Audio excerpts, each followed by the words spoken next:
नमस्कार. सखी सुनैना चॅनलवर आपल्या सर्वांचं मनपूर्वक स्वागत.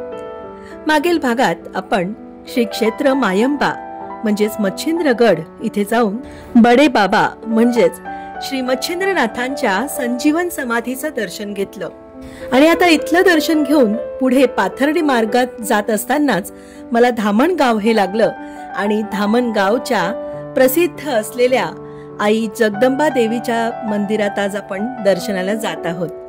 पंचक्रोशीतच नव्हे तर संपूर्ण जिल्ह्यात नवसाला पावणारी देवी म्हणून प्रसिद्ध असणारी आई जगदंबा माता हिचं दर्शन आज आपण घेत आहोत.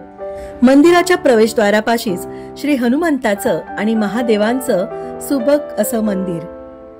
इसवी सन 1680 या वर्षी हे मंदिर साकारण्यात आलंय असं गावकऱ्यांकडून समजलं. पूर्वी हे मंदिर फार लहान होतं, परंतु इथल्या स्थानिक गावकऱ्यांच्या वर्गणीतून या मंदिराचा जीर्णोद्धार करण्यात आलाय आणि आता ह्याला भव्य असं स्वरूप मिळालंय. आपण आता दर्शन घेत आहोत आई जगदंबा मातेचं. आई जगदंबा माता ही रेणुका मातेचं स्वरूप आहे.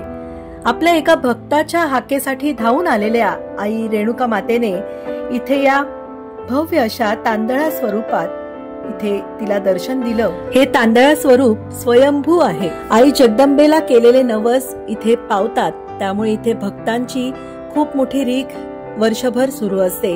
वर्षभरात साजरे होणारे सण उत्सव आणि नवरात्रोत्सव सुंदर रोषणाई, पूजा, होम, पालखी सोहळा अशा सेवेने साजरी करण्यात येतात. मंदिराच्या सभा मंडपात कामधेनू, श्री परशुराम, गणपती, दैत्य, कालभैरव महाराज तसंच जोगेश्वरी देवी यांचं आपण इथे दर्शन घेतो. आणि मंदिराच्या शेजारीच चिंतामणी दगड आहे.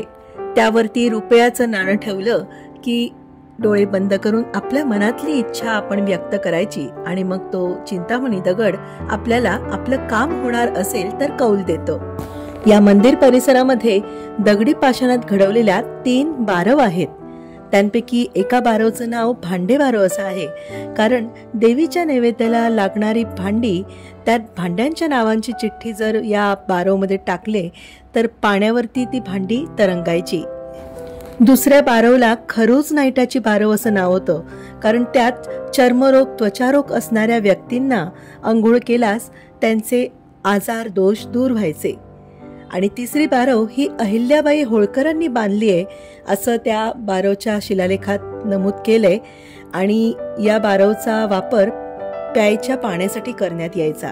आत्ताची ही दयनीय स्थिती पाहून वाईट वाटलं, तर या ग्रामस्थांनी या बारव जिवंत ठेवण्याचे प्रयत्न केले पाहिजे. पाथर्डीहून अवघ्या 4.5 किलोमीटर इतक्या अंतरावर असणाऱ्या धामणगावच्या आई जगदंबा देवी, रेणुका देवी हिचं दर्शन घेण्यासाठी अवश्य या, कारण जवळच आपल्याला मढीचे कानिफनाथ तसंच वृद्धेश्वर महादेव आणि मायंबा इथल्या मच्छिंद्रनाथांच्या संजीवन समाधीचं दर्शन घेऊन मग आपण धामणगावला येऊ शकतो.